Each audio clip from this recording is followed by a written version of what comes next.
Hello students, welcome to the video lecture of electronic instruments and measurements. आज के इस video lecture में हम लोग डिस्कस करेंगे मल्टीपल चॉइस क्वेश्चंस यूनिट 3 के कैथोड रे ऑसिलोस्कोप। इस यूनिट के कंटेंट्स हैं working principle of CRO, CRT, triggered sweep oscilloscope, front panel controls, specifications of CRO, measurement of voltage, current and frequency through CRO, DSO and working principle of spectrum analyser. तो चलिए start करते हैं। पहला question है CRO gives, options हैं हमारे सामने, actual representation, visual representation, approximate representation और incorrect representation.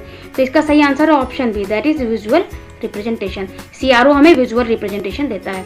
Next question, oscilloscope is a ohmmeter, an ammeter, a voltmeter और a multimeter.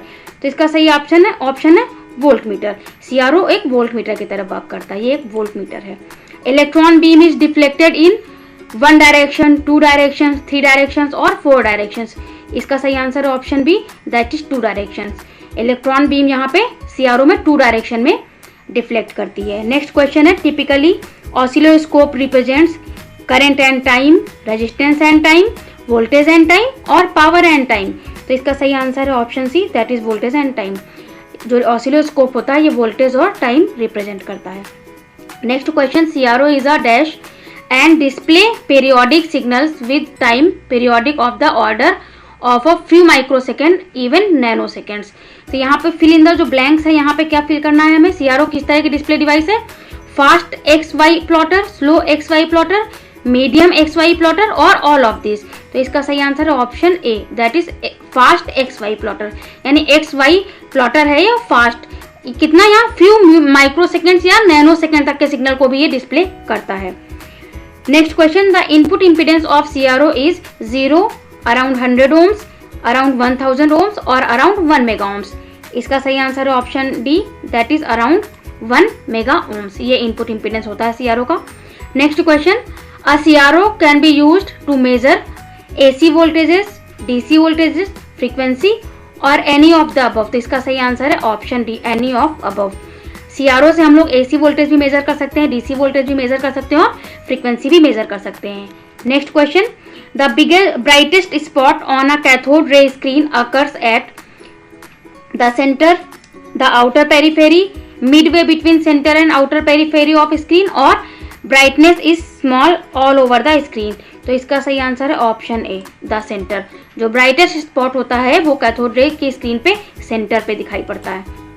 Next question, the sweep generator of a CRO is used to produce a sinusoidal voltage for the horizontal deflection और electron beam, saw tooth voltage for the vertical deflection of electron beam और sinusoidal voltage for the vertical deflection of electron beam या saw tooth voltage for the horizontal deflection of electron beam. तो इसका सही answer option D, that is saw tooth voltage for the horizontal deflection of electron beam.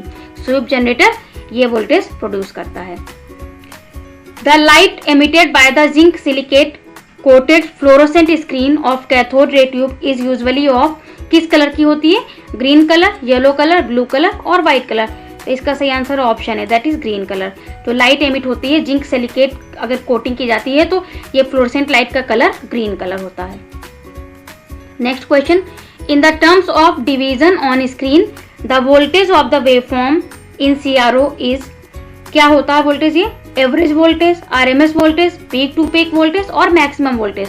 तो इसका सही answer option C, that is peak to peak voltage.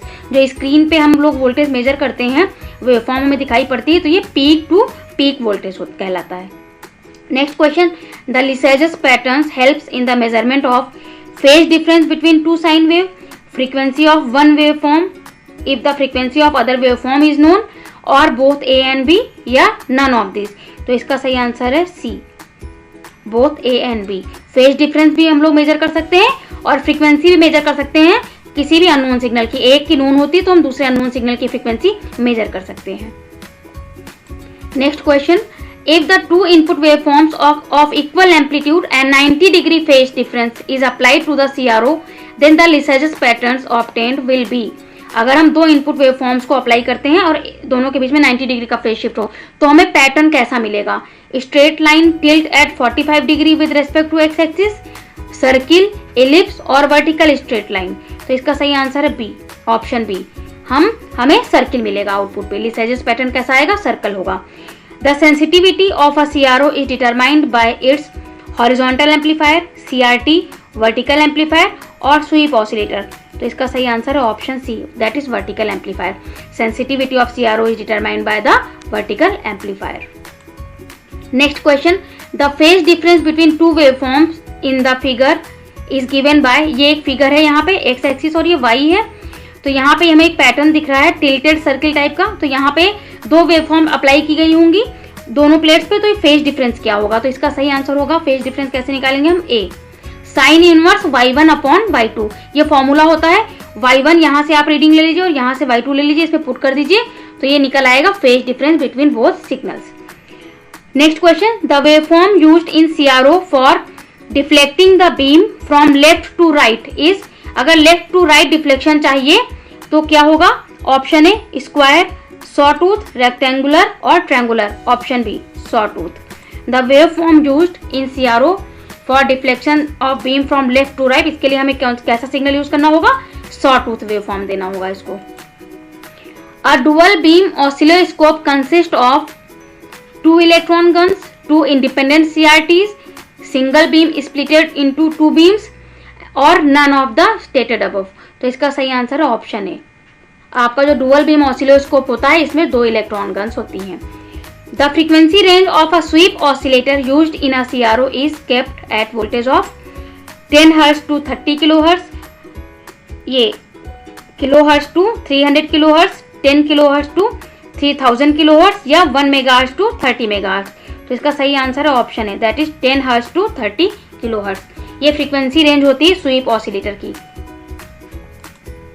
Next question, the substance used in coating a phosphor layer inside the screen of CRT is, जो CRT की screen होती है उस पर जो इनसाइड लेयर होती है, ये कौन सा यहाँ पे मटेरियल यूज किया जाता है? ऑप्शंस हैं zinc compound, potassium compound, sodium compound और नन ऑफ अबव। इसका भी सही आंसर है option A, that is zinc compound. Zinc compound materials use किए जाते हैं कोटिंग के लिए स्क्रीन पे सीआरटी की। The sensitivity of an oscilloscope should be, sensitivity कितनी होनी चाहिए? 1 volt per division to 5 volt per division और 1 milli volt per division to 5 milli volt per division और 10 वोल्ट टू पर डिवीजन और 50 मिली वोल्ट पर डिवीजन। इसका सही आंसर है option D, that is 0.1 milli volt per division से लेके 5 milli volt per division तक। ये सेंसिटिविटी रेंज होती है ऑसिलोस्कोप की, सेंसिटिविटी इतनी होनी चाहिए। Next question, the triggered control of a CRO controls horizontal lowering of signal, vertical rolling of signal display, both horizontal and vertical rolling of signal display और none of above। तो इसका सही answer है option ए। Trigger control जो है वो horizontal rolling of signal display को control करता है। Next question, how the overall operation of DSO is controlled. DSO हमारा डिजिटल स्टोरेज ऑसिलोस्कोप होता है, तो ये कैसे ओवरऑल ऑपरेशन इसका कंट्रोल होता है? यूजिंग ICs एंड ट्रांजिस्टर्स और यूजिंग डिस्क्रीट कंपोनेंट्स और यूजिंग माइक्रोप्रोसेसर्स और यूजिंग डायोड्स एंड ट्रांजिस्टर्स। इसका सही आंसर है option C, that is using microprocessors. Next question, what is the advantage of digital oscilloscope. इसका सही आंसर है option C, that is stores digital data for later viewing. ये digital oscilloscope का बहुत बड़ा एडवांटेज है जो कि अदर ऑसिलोस्कोप में नहीं होता है। तो स्टोरेज ऑफ डिजिटल डेटा, हम लोग डिजिटल डेटा को स्टोर कर सकते हैं, बाद में इसको देख सकते हैं। Next question, which function is performed by the sample and hold circuit along with the ADC in digital storage oscilloscope. ADC मतलब एनालॉग टू डिजिटल कन्वर्टर। तो विच, ये सैंपल एंड होल्ड सर्किट कौन सा फंक्शन परफॉर्म करता है? Storage और data display और data acquisition और अपलोड टू कंप्यूटर। तो इसका सही answer option C, data acquisition. Sample and hold circuit का ये काम है, data acquisition in DSO. Next question, question number 25, which part of the DSO stores the processed data of input signal voltage. कौन सी जगह पे डेटा यहाँ पे स्टोर होता है डीएसओ में? Memory, screen display, analog to digital converter और डिजिटल टू एनालॉग कन्वर्टर। इसका सही आंसर ऑप्शन है, दैट इज मेमोरी। मेमोरी में आपका जो इनपुट सिग्नल है वो स्टोर होता है। Period of a waveform is obtained by which of the following relation. CRO का जो डिस्प्ले होता है, यहाँ पे हम लोग वेवफॉर्म का टाइम पीरियड कैसे कैलकुलेट करेंगे उसका फॉर्मूला है। तो इसमें सही ऑप्शन है आपका ऑप्शन सी, इसको आप लोग याद रखिएगा। ये T equal to number of division occupied by by one cycle multiplied by time per division. ये आपका फॉर्मूला है टाइम पीरियड कैलकुलेट करने किसी भी वेवफॉर्म का, इसी को आप लोग याद रखिएगा। Next question, question number 27, peak to peak voltage is given by. CRO में जो हमें डिस्प्ले मिलता है उस पे वेवफॉर्म से हम लोग कैसे वोल्टेज कैलकुलेट करेंगे। तो पीक टू पीक वोल्टेज का फॉर्मूला क्या होगा, ये देखिए, ये सारे फॉर्मूले याद रखिएगा। इसका सही आंसर है ऑप्शन डी। वीपीपी मतलब peak to peak voltage equal to number of units multiplied by volts per division. जितने पीक टू पीक में नंबर ऑफ यूनिट्स होंगे सीआरओ पे, जो आपके ब्लॉक्स बने होते हैं, वो नंबर ऑफ यूनिट्स आप यहाँ पे लिखेंगे multiplied by volts per division. जो सीआरओ पे ये दे रखा होगा कितने वोल्ट्स पर डिवीजन है, इससे मल्टीप्लाई अगर कर दे तो हमें पीक टू पीक वोल्टेज मिल जाता है। इसी तरीके से next question, the amplitude of voltage is given by which of the following relation. अगर हमें एम्पलीट्यूड निकालना हो वोल्टेज का तो कैसे निकालेंगे, इसका भी सही आंसर है option D, that is Vm equal to 4 into Vpp। Peak to peak voltage निकाल लीजिए, उसको 4 से मल्टीप्लाई कर दीजिए तो आपको Vm मिल जाएगा।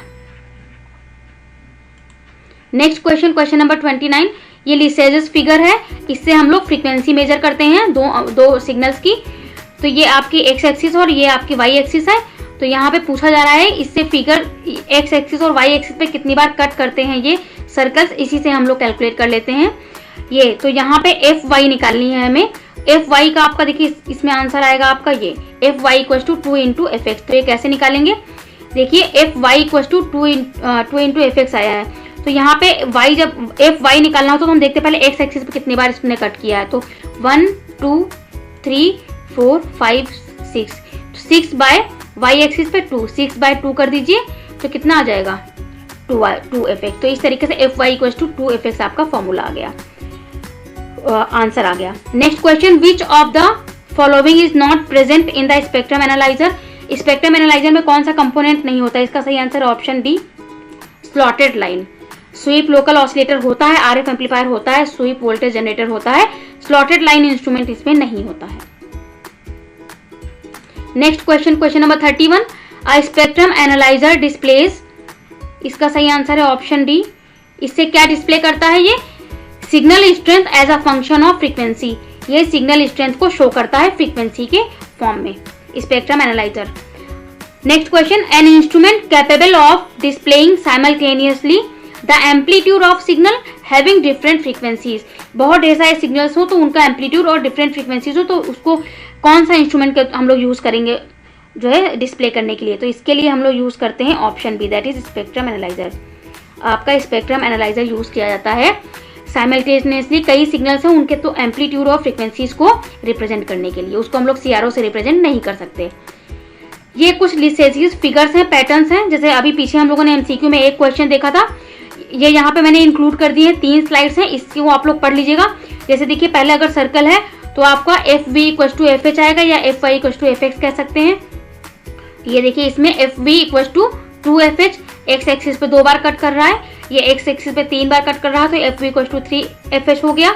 और ऐसे ये नेक्स्ट वाला है, तो ये आप लोग अपने आप प्रैक्टिस कर लीजिएगा, ठीक है। ये नेक्स्ट स्लाइड में भी है, ये देखिए ये भी फिगर्स हैं, ये इतने आप लोग इनको प्रैक्टिस कर लीजिएगा। देखिए एक्स एक्सिस और वाई एक्सिस पे दोनों एक बार टच कर रहा है तो ये 1:1 हो गया। ये एक्स एक्सिस पे 2 बार टच कर रहा है, वाई पे एक बार, तो 2:1 हो गया। इस तरीके से ये आप लोग देख लीजिएगा। और ये नेक्स्ट स्लाइड है, इसमें फेज शिफ्ट दिखाया गया है, इनके बीच में कितना होगा, ये आप लोग अपने आप प्रैक्टिस कर लीजिएगा। इसके साथ में ये इस यूनिट के मल्टीपल चॉइस क्वेश्चंस फिनिश होते हैं और हम लोग नेक्स्ट वीडियो लेक्चर में मिलेंगे नेक्स्ट यूनिट के साथ। Thank you.